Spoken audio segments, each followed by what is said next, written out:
Yo, what is going on, everybody? Welcome back to Shooting the Shit Uncensored. I am your host, the dad bod god, the bald, the beard, and the fucking beautiful Piers Austin.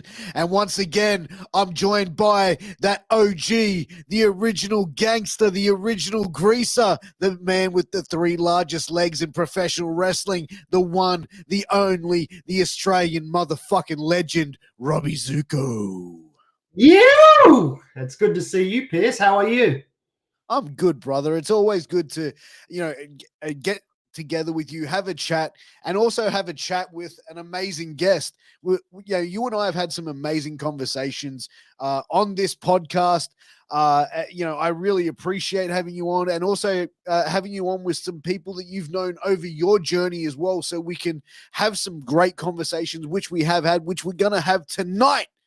But before we do, I've got to take a quick second to thank our sponsor for this episode. And let me tell you about healthvape.com. Healthvape is your healthy vaping alternative. All of their products, no nicotine, no addictive or harmful chemicals. They are vitamin infused. They help restore your energy while giving you the vital fucking boost you need to get through your day. So go and check out Health Vape. Go and check out all their vape and pod products. Use that promo code MWAPOD to get a 10% discount on your final purchase. Rob, tell us a little bit about our guest that we're going to be having on this evening, would you?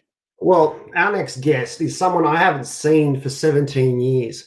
Now, at the time when I was working in the US back in 2005, he was HWA's hottest commodity. He was their heavyweight champion. He had great mic work. He was a great worker.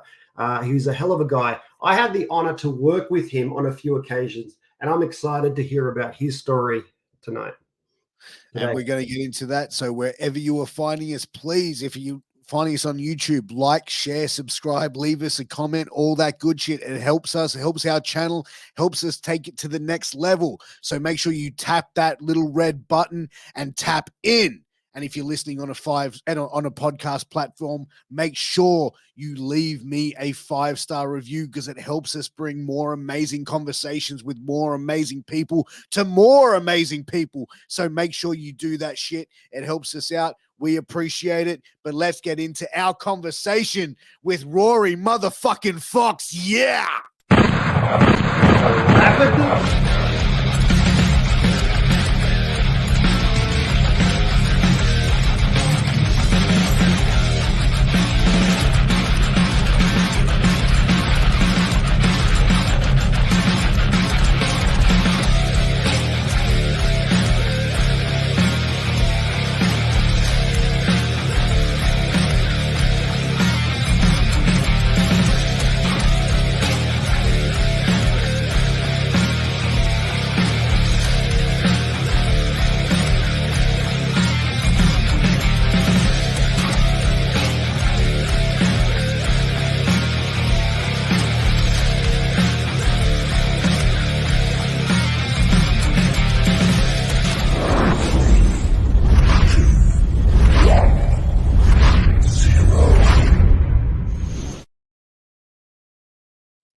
Fox, welcome to Shooting the Shit Uncensored with me. Good day, mates. I am so excited to be here. I am ready to shoot the shit.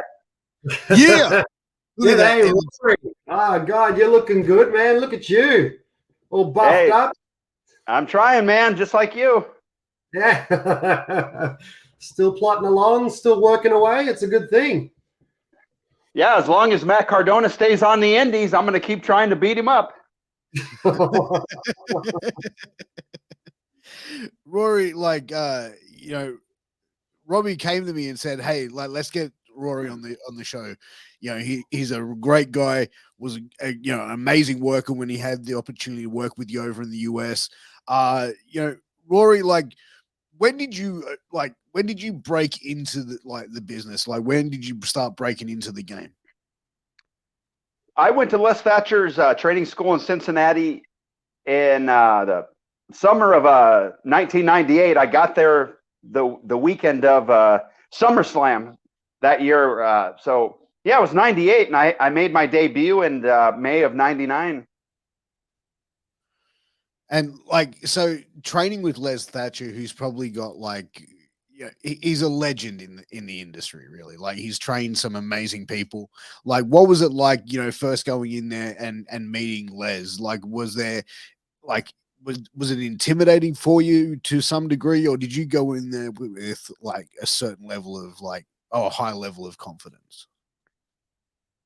I wouldn't say I was confident. I mean, I'm from small town Iowa, population of 100 people. When you pick up everything you have and move to Cincinnati for this dream that you just know you can't move on with your life if you don't find out if you can do this. I was excited and ready to be there. But beforehand, though, Les Thatcher, put me at such ease. I called the training school to get information. He picked up the phone. There were so many schools back then that they wouldn't even pick up the phone. You'd leave a voicemail. You never hear anything back. And that's one thing that separates Les Thatcher from a lot of places back in the day, was he was so interactive with you. I mean, he would answer all my stupid Mark questions, everything. Just he's a great guy, and I learned so much at HWA, and which is why I can still wrestle today, because he trained me to wrestle smart. Yeah, absolutely. In 1998, how hard like was kayfabe still alive, like pretty hard then, or was it sort of like on the way out then? Oh, kayfabe was definitely still around, even on our HWA shows. We had to do that. You weren't hanging out with your opponents in the bar after the show. You were not doing that. You can talk in the locker room, but even at the merch table, you weren't next to your opponents or any of that.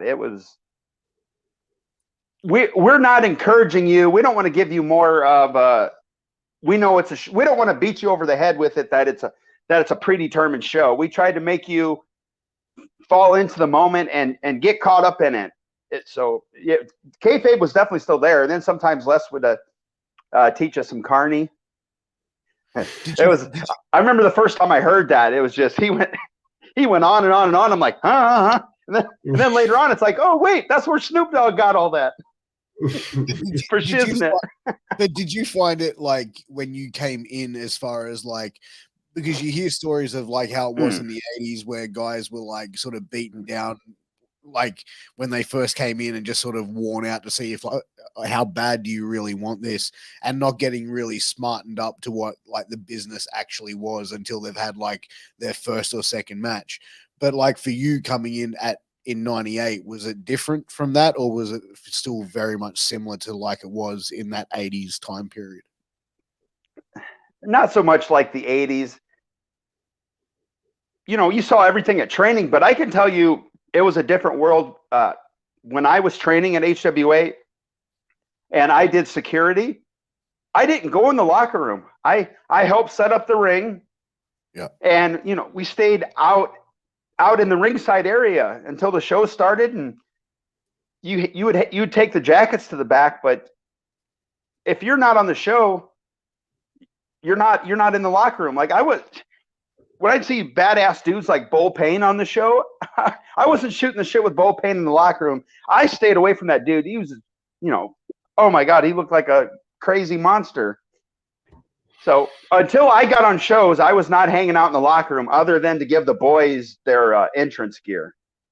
But was that because like that's what was told of you, or was that just your own way of like thinking, where it's like, I'm not on this show, so I don't belong in that locker room? Or was that something that was told to you by Les? It's like, hey, until you're booked, you don't go in there. I don't think it was told, but it was just a respect thing. Until you're on the shows, just stay out of the locker room. There's no reason for you to be in there. You're a trainee. You're a young boy. You're not. When you've earned the right to be in the locker room, you can be in the locker room. But I wasn't on the shows yet, so I respected that, and I think most guys did. I don't recall any students like hanging out in the back. The only students that were in the locker room were referees, because that was the bridge we had. That was the learning steps at HWA. You did the training, and eventually you became a referee, and then eventually you became a wrestler. Because the best way to learn, like Cody Hawk, who has trained John Moxley, LA Knight, Sammy Callahan, he he learned so much in the ring refereeing. He was in the ring refereeing matches with Tracy Smothers, Bull Payne. There's way more than that, but I'm just giving you an example. But you're just learning how to call a match, just listening in the ring, and Ricky Morton matches. There is so much learning going on when you're refereeing. So it's an easier transition going into the ring when you become a wrestler. Yeah.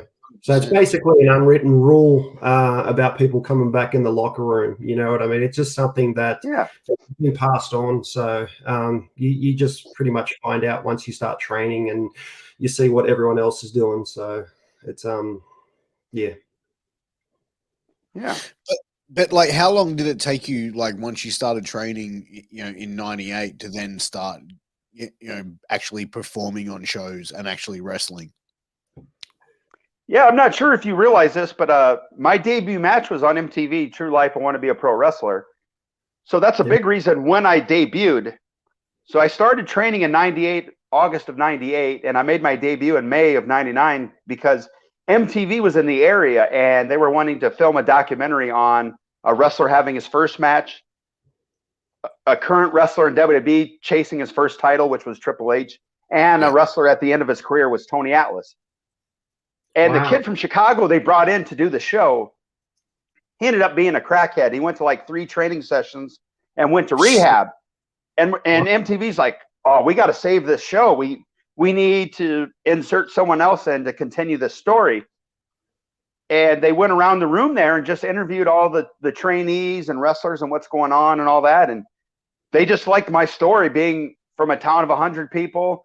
I worked in a factory for 2.5 years to save up to go to wrestling school. And like as Les said, you look like Opie from Mayberry, so you look like the nice kid from Iowa.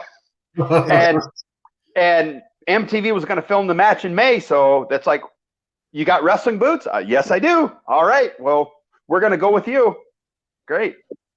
No, that's good, because you had a look and you had the actual mic skills as well. So it didn't surprise me that they picked you up.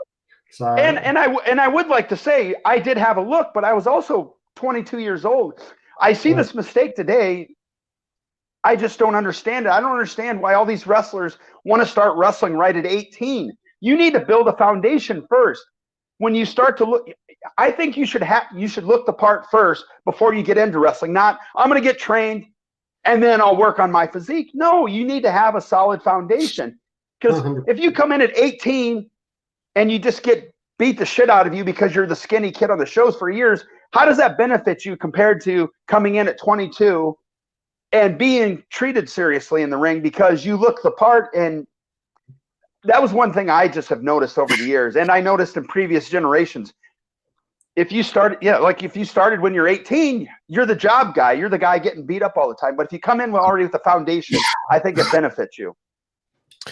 How did you find, like, having your first match on MTV? Like, did you feel like when you started your career that really benefited you, or was that just like something cool, first match, quick easy payday, and then move on to the next? Or was there any assistance from MTV as far as marketing you past that?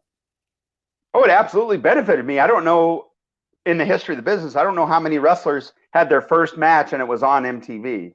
Yeah, exactly. I mean, we're still talking about it today. I mean, people still call me Rapid Delivery now. I don't carry around the newspaper bag or be the newspaper boy, but people just say, "Hey, Rapid Delivery," and it's a blessing and a curse. It's like, I'm known for my first match, but it's like, what are you known for besides that? And there are some things, but it's like, it was mostly on the independents. I mean, I've had my enhancement matches on Raw, SmackDown, ECW, and so I'm here. I'm still doing, autograph sessions today because of MTV. So it definitely affected my career. Was Les actually nervous about you doing the MTV, considering it was your first match? See, Les was smart. He put me in a tag team match. So it's like, how much can you screw up in a tag match? And I had GQ Masters III and the expert Brian Taylor. GQ Masters III, he was the guy that had we called Pop Their Cherry. he would get every trainee's first match. So I knew I had him out there, and the expert Brian Taylor was probably our top prospect at the time. And I had a good tag team partner, the taxi driver, Matt Anthony McMurphy. So it's like, how much could I screw up? You know, it's like I get in, do a little baby face shine in the tag, work the corner, and then I got the hot tag and did a few moves. And unless you're really bad, it was pretty hard to screw up. But one thing I'll remember is in the Wrestling Observer, Dave Meltzer, the magic of MTV, Dave Meltzer is like, Rory looks better than a lot of stars in wrestling today, you know. But it was just MTV. They showed clips of the match. I had a really nice drop kick at the time, a monkey flip, and of course MTV had to show that part where, you know, I didn't have tearaway pants yet. I had my jeans, and I'm sitting there struggling to get them off, and so people still remember that as well. You mentioned ECW. Can you tell us about like some of your time that you spent in ECW? It was the WWE ECW, but I had a match with Stevie Richards. I was wrestling in Texas for 3 years. I had more WWE bookings than ever there because there's so many big cities in Texas. That was a great loop for me. But I had a match with Stevie Richards there, and I had been going several times. I'm like, God, nothing's happening. I keep going back. I grew my hair out. I had like shoulder length bleach blonde hair at that point. It's like, I got to try something else. The spiky hair's not cutting it. And I didn't even care. It was in Houston. I went walking to the ring. I'm the newest superstar, baby. Just really owning the crowd, getting heat all the way to the ring, which I didn't realize enhancement guys are just supposed to walk to the ring and just like go. I just didn't care at this point. I'm like, I'm getting over, baby. And I was working the crowd, and this was Stevie Richards' first match back from he had a throat injury. And Road Dogg's brother, which one's the referee? Scott Armstrong. Oh, yeah. They're showing the video. They're showing the video package. I'm still standing in the ring yelling at fans, getting heat. They're like Scott's like, Rory, you got to tone it down, brother. They told you not to say anything. They told you not to actually say anything out to their crowd.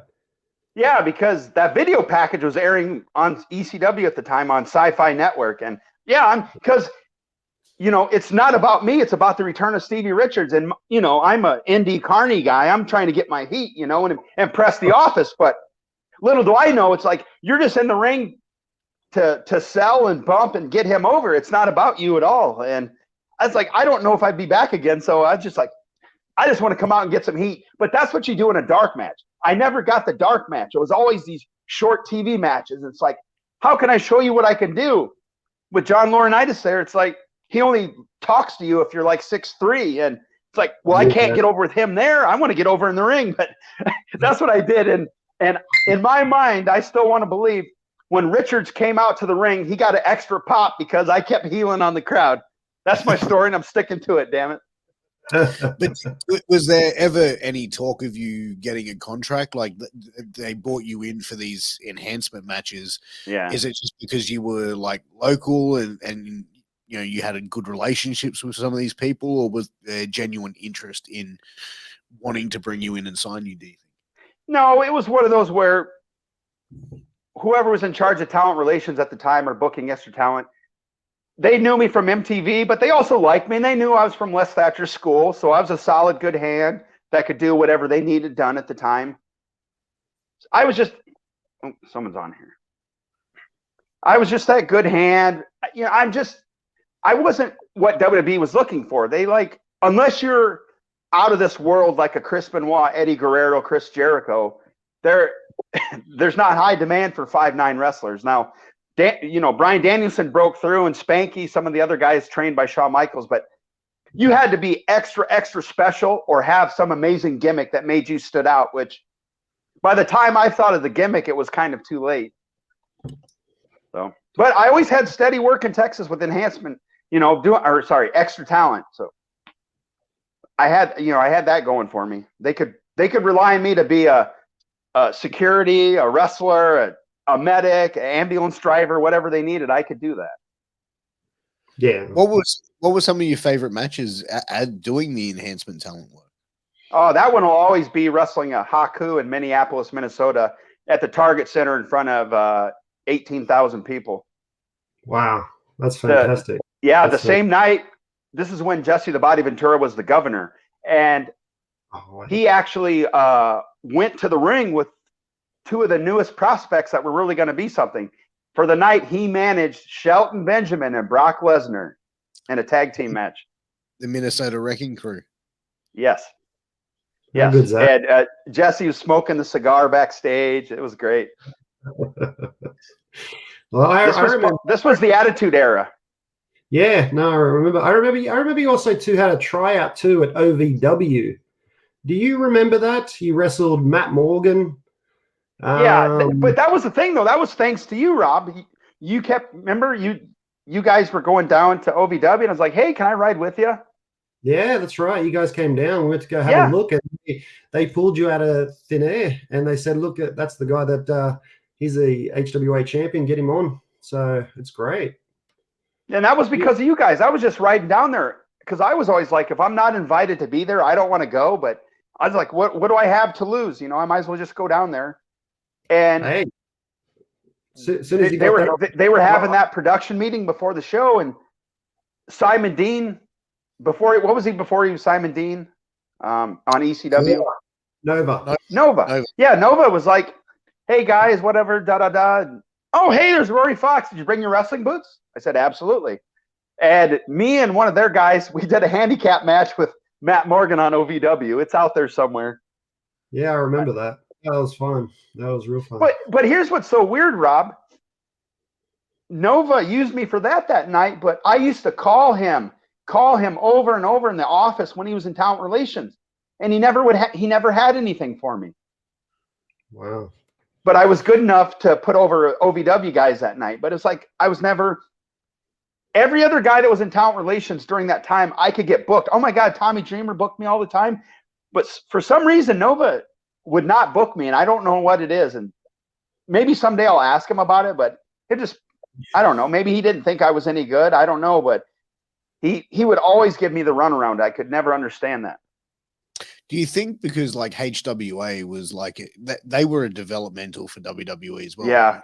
Right? Yeah. So do you think like were. by having you as the HWA champion come down there and do a job for Matt Morgan and put him over, it's kind of like also saying, well, OVW is like the superior developmental. You know what I mean? Like, do you think it's like that wrestling politics? Or I don't know if it was political at all, because Matt Morgan was a freak of nature. I mean, almost 7 feet tall and jacked to the gills. And me and the other guy, we're 5'8", 5'9" guys. Of course he's going to do a handicap match. And, I'm not on their TV down in Louisville. So those fans didn't know who I was. I just looked good, looked the part. But you put me next to Matt Morgan, I mean, that should naturally be the outcome. I mean, if you use psychology like we used to use, Correct. How Matt Morgan never became a world champion anywhere, and never I don't get it. Like, you know what I mean? Like, he has money written all over him. 7 foot tall guy, shredded, jacked. But from what I've been told is he's one of those guys that is too smart, and and people in power in wrestling companies, they don't want people that are smarter than them because they see through a lot of the bullshit. And apparently that's what his thing was. Like, he saw through a lot of bullshit in TNA. Maybe he's a really smart guy, and also maybe he didn't care enough to stand up for himself. It's like, I'll play this game, I'll do my wrestling, whatever. I'm not going to let you guys get to me. Whatever you want to do, I'll do it. But maybe if he would have said, hey, I'm not doing this dumb shit. But like, Vince McMahon gives him a gimmick where he's going to stutter. I mean, what the hell is that? Yeah. He could have been WWE champion. And I believe just a big giant wrecking machine. And he was actually very coordinated. You know what I mean? He wasn't like a Khali where he just fell over. He was just very coordinated. He could move. He just looked so athletic. Like, unbelievable. You can't get talent like that. Yeah, it was definitely some missed opportunities with him. Yeah. But like, as far as like HWA, like, when you found like your run down there, like being the top champion, like, did you have a sense of ownership of like that place as being like a locker room leader, as being one of like the hot top guys for that company? I did later on, once Nigel McGuinness and Matt Stryker were like regulars for Ring of Honor and they weren't doing all the HWA shows. I did step up into that spot. And this is the thing, you know, HWA is known for all their really good workers. And I'm not a Nigel McGuinness. I'm not as technically savvy as Nigel, but I made up for it with the promos. It's like I never wanted to be the ROH Pure Wrestling Champion. I wanted to be like, you know, a honky tonk man. You know, I wanted to get my heat. I didn't want 5-star matches. I wanted 5-star heat. And I just loved making an ass of myself on the microphone and just making the fans go home happy or angry. It was a wonderful time. We had weekly TV on a Tuesday. So at HWA, you could wrestle on a Tuesday night, then you still had Friday, Saturdays to wrestle. It was a great little place to learn. We also had LA Knight was doing the Tuesday night showcases, and John Moxley was doing the Tuesday night showcases. And if you want to look, there's some matches out on YouTube. Myself with John Moxley doing one of our HWA shows his first year in the business. And oh, really? Yeah, I believe there's a match with LA Knight too in Dayton, Ohio, where I'm defending the HWA title against him. It's like his first year in the business. Some interesting things are on YouTube. I also had a wonderful match with Jamie Noble. I want to thank Cody Hawk for bringing in Jamie Noble for a weekend. And oh boy, I got to wrestle Jamie Noble. What a learning experience. And yeah, I was on that card, Rory. Believe it or not. Oh, you were? Okay. Oh, really? I was second last match with I tagged with Nigel McGuinness, and we went up against the Foreign Intelligence. But I remember watching Noble. It was actually a great little match. You came backstage and go, how did I do? I said, you guys pretty much nailed it. It was really good. You know, very crisp. Everything was convincing, and I was blown away. It was a great match. And I was kind of out of my element at the time. You know, I was kind of nervous about the match. This is like Jamie Noble, man, former ROH champion, man. This guy has wrestled in front of huge crowds with fans with a lot of high expectations. And I'm like, I don't know how this match is going to go. And I just want to tell you how tough Jamie Noble was. He goes, Rory, I don't know what I got in me tonight, man. I'm hurting pretty bad. We get out there in that match, and he has me like backdrop him on the floor. That's just right. That guy was always 100% in the ring, no matter how much he was hurting, and you wouldn't even know. And then he gave me a superplex off the top rope, and he did a dive through the ropes, which was really cool. And I just hit the security railing, and I just did this kind of crumpled cell. It was a really cool match, and I learned so much from Jamie Noble, and it'd always be one of my highlights wrestling him, because Cody Hawk even told him, he goes, what's wrong with this? A little inside story. Jamie goes, hey, what's wrong with Rory? And Cody goes, Jamie, don't you understand? You're like his hero. You're an undersized pro wrestler that got to WWE. I mean, you made it. You made it on the grandest stage, and you know, it's just such a thrill and an honor for him. He looks up to you. Oh, all right. It was, man. He's just he overcame so many odds. You know, I wish WCW would have stayed open, because that's where I wanted to be. I wanted to be in that cruiserweight division.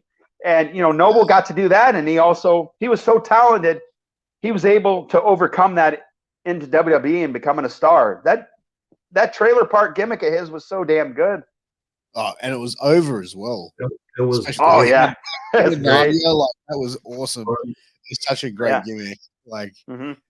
You know, in saying that, Rory, when I actually arrived to HWA, the one thing I did notice that why you stood out is because you had that mentality, as you said, you had that character about you. You know, you were just so vocal, especially on your interviews, where a lot of other guys at HWA were just very technical.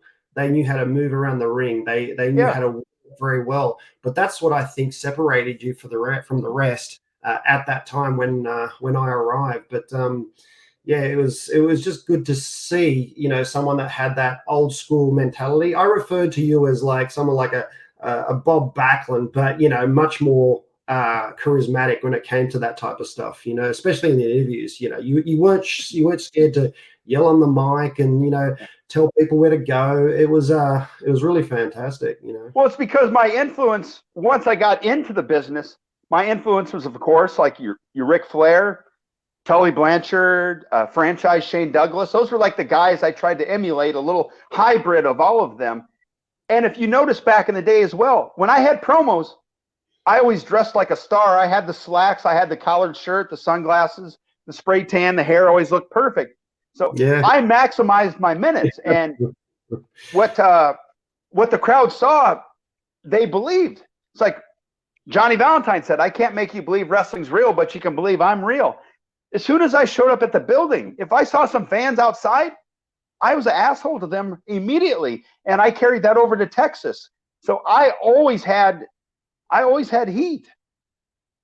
Do you find like that is missing from today's wrestling in a lot of ways, where it's like, I think with social media and stuff like that, like you see performers at like on a WWE type level where it's like they could be put in this really good prominent position on the card, but then the performer themselves will then like be breaking kayfabe on social media, and then it's like, well, you know what I mean? You're kind of ruining it for, you know what I mean? Like kids that might be watching the show and then like following this person on social media, etc. But like, do you feel like that level of like commitment to the character is no longer?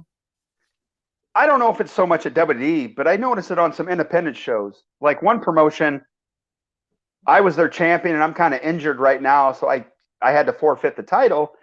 And for some reason, they're having a hardcore match on the show in the main event. It's like, let's just kind of like Extreme Rules. It's like, well, we got an Extreme Rules show, so every match has got to be a gimmick. Well, this show had a gimmick hardcore match in the main event. And the day of the show, the guy that's the champion says, please book my best friend. And it's like, wait a minute. It's on social media. It's like, okay, your opponent tonight, you're saying is your best friend, and you're in a hardcore match. Like, what is that shit? But I mean, I messaged the promoter. I said, kayfabe, brother. It's like, hey guys, we're going to shake hands and do a respectable hardcore match. And then we're going to drink a beer afterwards. Like, no, explain. We're in a hardcore match tonight. I'm coming for that championship. We may be friends, but I want that championship. But they're trying to book my best friend, please. Like, what? Get out of here. So it's not only Australian wrestling that books shitty shows. So you guys do that as well? Oh, well, it's all over the independents. Yeah, okay. I think there's levels to it though, like with the independents. Like there's high level independent wrestling, and then there's like yes, there is. But there's also when I was in Texas for 3 years, Dusty Wolf, who was an enhancement guy in the 80s for WWF, Dale Wolf, Dusty Wolf, but he wrestled also all over the world.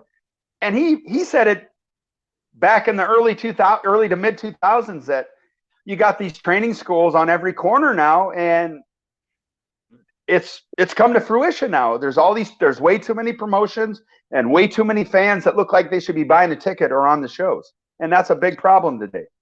100%. And look at all the lost revenue. It's like, ooh, I got training money out of these guys, but guess what? They're never going to buy a ticket again now.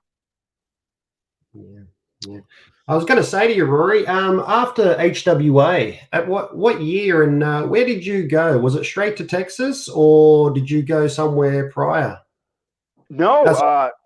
When I left HWA in 06, I went back home to Iowa for a couple of months, and my uncle was like, hey, come down to Texas. I was like, oh, okay. All right, San Antonio. And I thought I might be there just for a few months, just to change things up. And it turned into 3 years. I got booked for RCW Wrestling in San Antonio. They brought me right in. I was feuding with Hernandez. We had South Texas is more Hispanic population, so they had several Latino wrestlers. And me, I'm pretty much lily white. And they had some guys from Dallas, Texas that would come down. So it was like the Latino guys against the the Aryan Brotherhood, pretty much, the really white guys. And we did this cage match. We had these big feuds, but I got thrown right into the mix. And all the skills I acquired in HWA of working a crowd and being a heel, they just ate it up in San Antonio. And it turned into 3 years. It was just magic. Besides all the great indie bookings, when WWE would come to town like every 3 or 4 months, I had San Antonio, Corpus Christi, Dallas, Houston, and El Paso, and I could get work on all those shows. And it was such a wonderful experience. The Texas fans are so passionate. They love pro wrestling, and they let you know it. And I'm going to take a breath here. Let you guys need to say something there, because I was about to tell another story. This is all you, man. This is about you. You might as well continue on. Okay, so back to the Heat. There's another guy. His name was Main Event Mike Fox. He's a North Texas guy. He also was going to Nashville several times for TNA Wrestling. And a promoter decided to do Rory Fox and Mike Fox. Even Mike Fox, his was 2 X's. This is how much heat I had in Texas. It was myself and Mike Fox against LAX, who is Hernandez and Homicide. Yeah. And we did a show at this bar. So it's the pretty white boys against the badass LAX guys. And there's a clip on YouTube of it too. I had to take his border toss, that deadly border toss, which looks very dangerous, and it is dangerous. He threw me so high in the air, and I landed really high on my shoulders and almost my neck. When he hit that border toss, I was like, fuck it. He almost killed me. I'm just going to lay here. I'm not moving. And as soon as they got the pinfall on me, I didn't move a muscle. I laid there for at least 2 minutes while they're celebrating. They walked over me. They went to the corners to celebrate with the fans, all that. And Mike Fox didn't even know what was going on at this point. They finally left the ring. I didn't move a muscle. And I just laid there. And finally, I'm like, okay, Mike, pick me up.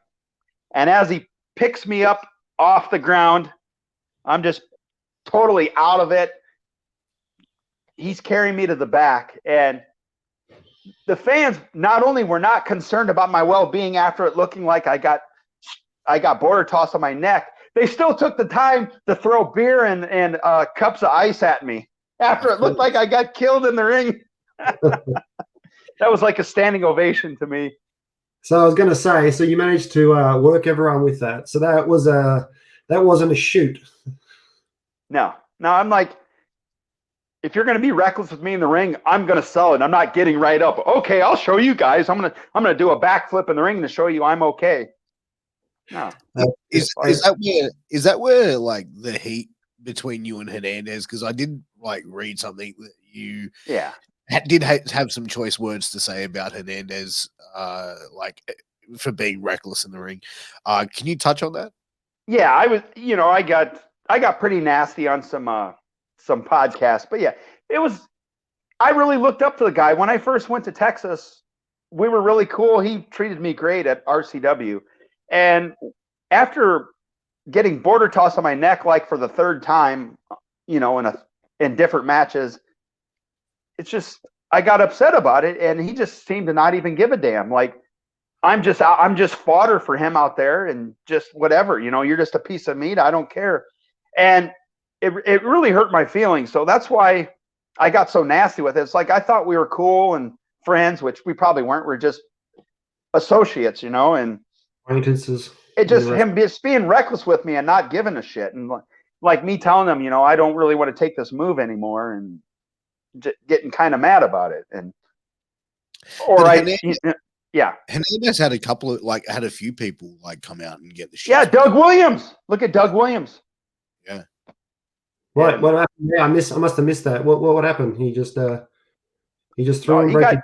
He got dropped on his neck on a border toss on Impact Wrestling, and I'm like, well, now the world can see it.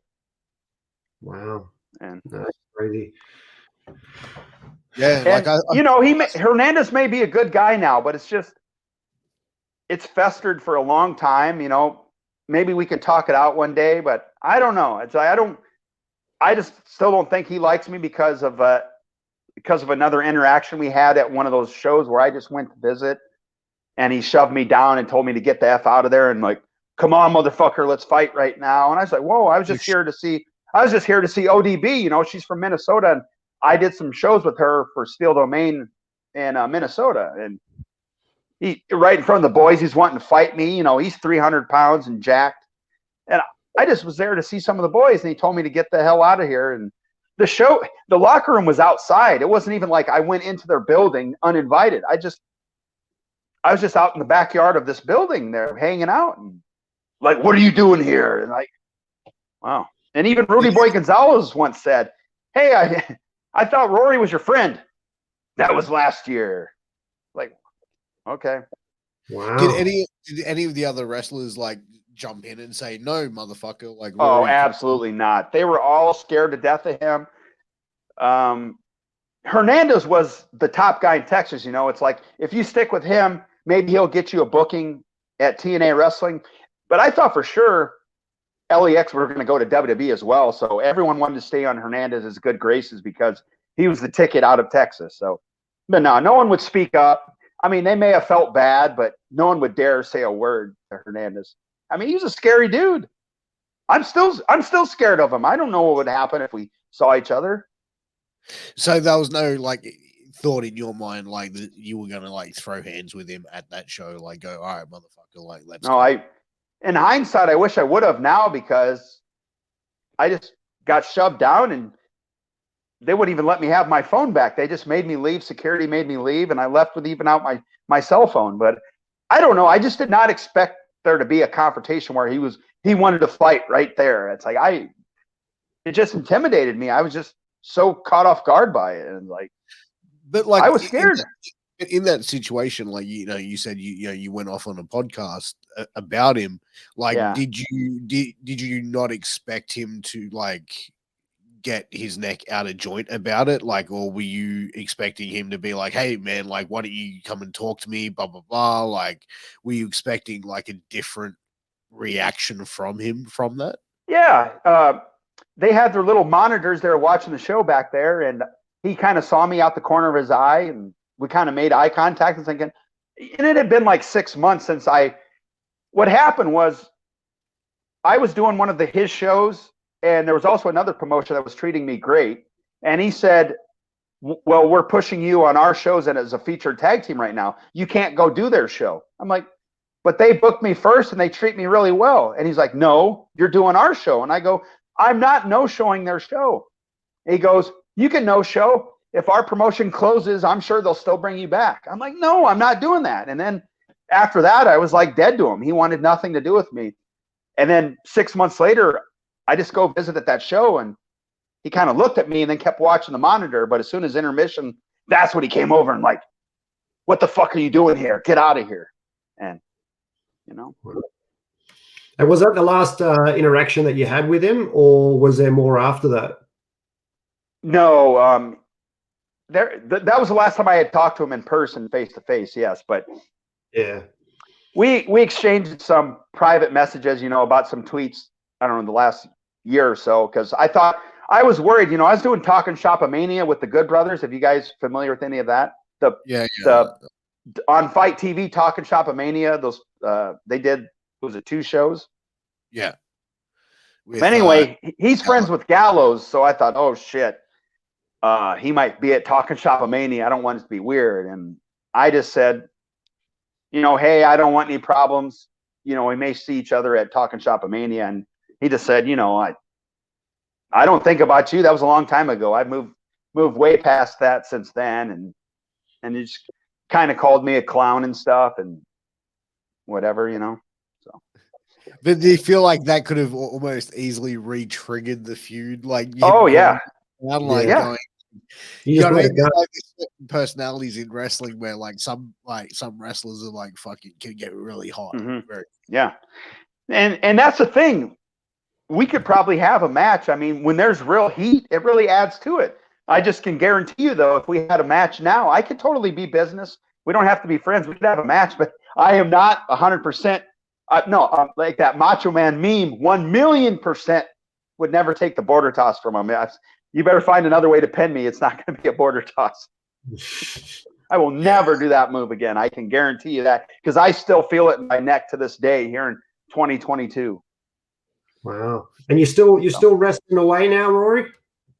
Yeah, I have a nice little loop here in Iowa. I live in Iowa because my parents are here. Yep. I had a loop where I would go up to Minneapolis. I would do Sioux City, go to Kansas City, St. Louis, and I have parts of eastern Iowa, and then I get into the Illinois border. So I have a nice little loop, and I'm fine with that. And every now and then, Matt Cardona and Brian Myers have their promotion, the FWF, out in the East Coast. I get to do their shows, and then they bring me to some of their live shows they do. So that way I still get my local wrestling, but then I get my, I get my exposure on a more of a national level with the FWF guys there, Matt Cardona and Brian Myers. So it's fun. I get a little bit of the best of both worlds. Have you ever had your own training school or training gym and actually started training guys? Yeah, there's a promoter in Iowa. We had discussed that, and I did one class. We had like 4 students. Yeah, and I don't know. It was tough. Maybe one of them out of there looked like they could do something, but the rest, I just felt like we're stealing their money, and I just did not feel good about it. I'm like, I'm training you guys, but it's like I'm just taking your money. You guys, I don't see anything happening with you guys. It pretty much felt like it was a fantasy camp, and I'm just not that type of guy. I don't think everybody should be in the business. I think you should earn a place in the business. Because you paid to be here, I'm going to give you all the knowledge and information I have. It's like, I think you ought to have potential. I know everyone should be trained. Everyone thinks now it's hands across America. If you want to be in the business, you should be in the business. Well, I don't think everybody should be. No, I don't think so either. Wrestling is not for everybody. Correct. And you're pretty much saying that they just weren't coachable, were they? At all? No. I mean, No. I tell a guy to take a back bump over and over and over, and he's not kicking his feet out. I'm like, get up, do it again. I'm just, shit. And then you finally got to start talking them into it. Come on now, you got to get up. And it's like, I'm thinking, what would Les Thatcher do? He'd say, get the fuck out of here. Get out of the ring. There's so many trainers out there now that are making money off these people that shouldn't be in the business. And I was like, I can't do it. I'll just go to my 9-to-5 job. I'm not stealing money training people that should be watching the show. Yeah, that's the thing, man. I think like a wrestling training school probably gets a lot of people. That come in there, and like a lot of dreamers and a lot of people where, like I speak to a lot of people involved in the business and Let me coaches. fix this 1 second. And a lot of things that I hear is like some people just want to turn in, get in the wrestling ring, hit a fucking people's elbow. Sorry, morning here. Okay. Go ahead. I was just saying, I don't think that's any better, is it? I'm sorry. But like, it's just how there's certain people who just want to get in there and just hit a rock bottom or hit a people's elbow, and then they've lived their dream. You know what I mean? Yeah, they're what you call marks, Piers. Yeah. Guess we're gonna have to deal with the sun shining on my face. Sorry. Is that where Kevin Costner has the baseball field right there in Iowa? Oh yeah, it's a field of dreams, brother. Yeah, there you go. I was waiting. I'd like to fight Matt Cardona in the cornfield there. That'll be great. Great. I'd love to. Let's book it. Yeah. Oh, get this. So this is a part you guys haven't heard about. I've been out of action since April. I had a freak accident and tore my quadricep. 4 months into my rehab, the doctor said, "Oh, this doesn't look right. Let's do an MRI." There were some sutures broke and there was a screw loose, so I had to have the surgery again. Oh, what? Yeah, and I'm I had to wear the leg brace 8 weeks this time, and I just started physical therapy this past week. And So what actually happened, Rory? What did you do? You didn't Vince McMahon and run in the ring? Like, how did you I did run. I ran to the back quick. There were some kids at the show, and I wanted to give them something before the show. I have another persona where I have these little badges. Yeah. It's called Gil's Army, and I have a badge. I was going to hand it to them, so they had them on at the show, and I ran to the back quick. And real professionals have pro wrestling boots, and there's no traction on the boots, right? So you go run on concrete, and there's a wet floor. You're wiping out, and my feet didn't kick out. My left leg went completely underneath me, and pop goes the quad. So it's kind of like a Kevin Nash. I wish I could get in contact with him about the therapy, and but so yeah, the worst injury I ever had didn't even happen in the ring. How crazy is that? How far are you into the actual rehab now? I just started physical therapy this week. I did 3 sessions. My leg is feeling much better this time around. And just to give you an idea of what I missed out on, I was supposed to wrestle Brian Myers in New York back in May. And then I was going to be wrestling Matt Cardona here just a couple weeks ago in New York. And for me being an independent wrestler, these are huge bookings, getting flown out to the East Coast to wrestle. And it was on Fight TV. And I missed out on those because of a freak injury. And this past summer, Matt Cardona was in Iowa. The plan was finally Rory Fox gets his revenge on Matt Cardona 10 years later in Iowa in front of my crowd. So I have a torn quad, but then out of another freak accident, Matt Cardona actually tore his bicep a month before the show. Wow. So I cut a promo on the show. It's like, what was it? Anyway, I cut a promo on the show. Now, I don't want to say I'm mad about it, but I'm not mad about it. It's like Matt Cardona, it was written in the stars. It's like, how can we have Matt Cardona in Iowa and not face Rory Fox? So we're in the ring cutting a promo on each other. I'm in there with my surgically repaired quadricep, and he's got his arm in a sling for his torn bicep. And we're cutting a promo, and I get the crowd going to a frenzy. This was Bridge City Slam 4. Yeah. So who wants to see Bridge City Slam 5, Rory Fox, Matt Cardona? And the crowd's like, yeah. And it's like, Matt Cardona finally agrees to it. He goes, shake my hand, Rory. And I look around the crowd, and finally I stick my hand out. That no good bastard gives me the middle finger, and off he goes. And so the crowd is expecting in June of next year, 2023, Bridge City Slam 5, 10 years. Now it'll be 13 years in the making, Rory Fox versus Matt Cardona. Now I just hope he doesn't go back and sign with WWE. It's like, let me get my match first.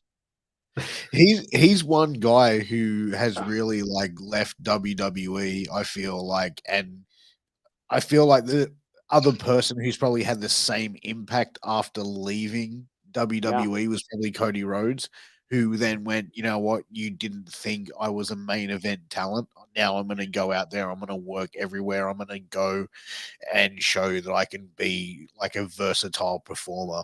And I think for Matt Cardona to go do a death match and then, a few months later, then go and turn up on NWA, to turn up on Impact Wrestling, to turn up on AEW. Yeah. And that death match was a game changer. No pun intended. It took him to a different level. It's like, he's not this pussy Zack Ryder guy. It's like, I can't believe this dude would risk it all and do this crazy ass death match. He went in 100%. He did all those crazy spots that they do on their shows. He totally reinvented himself. He became a brand. He's totally what WWE is looking for. He got released. He went out, got over. He's a commodity now. And I just believe that he's going to go back. I think Triple H would appreciate all the things he does on social media. I mean, I wouldn't be surprised if Matt and Chelsea go back, to tell you the truth. Yeah. I mean, I feel like Chelsea probably didn't really get a fair shake there. You know what I mean? She went there, she got injured. She was pitching ideas from what was sort of reported and what she sort of said. And then pretty much like just had the rugs, Yeah. pulled from under her. And I think that you see that a lot in WWE because they're so heavily But if you noticed over the years when Vince ran the company, if they're doing vignettes with you or they're promoting you, I mean, she like broke her wrist like twice. There's other past stars. They got those concussions at the worst time. EC3, Dolph Ziggler, these guys got those concussions. Vince loses faith in you, and then that's it. And I think they saw her as a liability. Like, she broke her wrist again, or this or that. And I think it's different now with Triple H. They'll give you the time to recover if they see enough value in you. And but it was like you become injury prone, everything changes. It was like Fandango. Like he was brought in. Yeah. Another concussion. An evil ballroom dancer was supposed to be booked to win the world championship, turned around and said to Jericho, I'm getting headaches. I got to go talk to the office. And Jericho was like, no, win the world championship first. Yeah. Then go and tell them about the headaches. So then when you're done at WWE, you've got the photo of you holding the championship. So when you go to these things, then you can charge an extra $20, continue to make money after your career. But he didn't do that. Yeah, it's sad but true. That's the way it was. It's like, don't tell them about your injuries, just get through it. That's the way it was. I think that's the mistake Nigel McGuinness made was revealing his injuries. The medical staff. You know what I mean? Of WWE, which is why he never got hired initially, and then he went to TNA, and now coincidentally he's back there on a commentary basis. But yeah, he had those torn biceps, but he revealed it during medical, and he didn't get signed originally. So probably best to not say anything if you just tape it up and try to get through it, and then tell them later on once you're a made man. Correct. It's sad, but that's the way it is. I know. That's it. But it is that time of the show. It is time for Guess the Aussie Slang. How this is going to work. We're going to give Rory an Aussie slang word or an Aussie slang phrase, and he's going to have to translate it. If he gets it correct, we give him a round of applause. If he gets it wrong, we give him the buzzer. So, I was hoping for some booze. But that's music to my ears. All right, so we're going to get this started. So I'll say an Aussie slang word, and then I'll put it in a sentence for you. Okay. Okay. First is boot. Hey Rory, pop the boot. Rory, pop the boot. Take a drink. It means open the back of the trunk of your car. Open the trunk. Open the trunk. Okay. So this next one is chuck a sickie. Oh man, I had too many skewies last night. I think I might chuck a sickie tomorrow. Chuck a sickie. Well, I had too many to drink last night. I think I better drink some Gatorade today. No, chuck a sickie means call in for work and call in sick. So, all right, we got another one. We'll go for you. Okay, so this one is cozzy. Hey, it's a bit warm out. When you come over to my joint, bring your cozzy. God damn. Bring your fan? Bring your... No, your cozzy is your swimmers. All right, so here's another one for you. Budgie smuggler. Oh, fuck. Robbie just turned up at my house to go for a swim, and he's wearing his fucking budgie smuggler.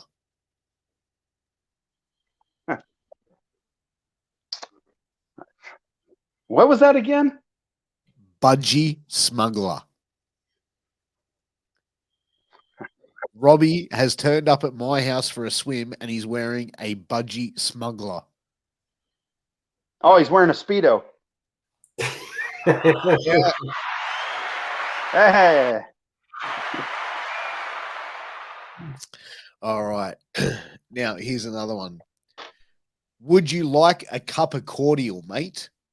Cordial. Cup of coffee. No, it's kind of like cordial is a flavored syrup that you add to water, similar to like Kool-Aid. Ah. Yeah. All right. Now, here's another one for you. Dry as a dead dingo's donger. And I'll put it in a sentence for you. Oh, mate, my mouth is dry as a dead dingo's donger.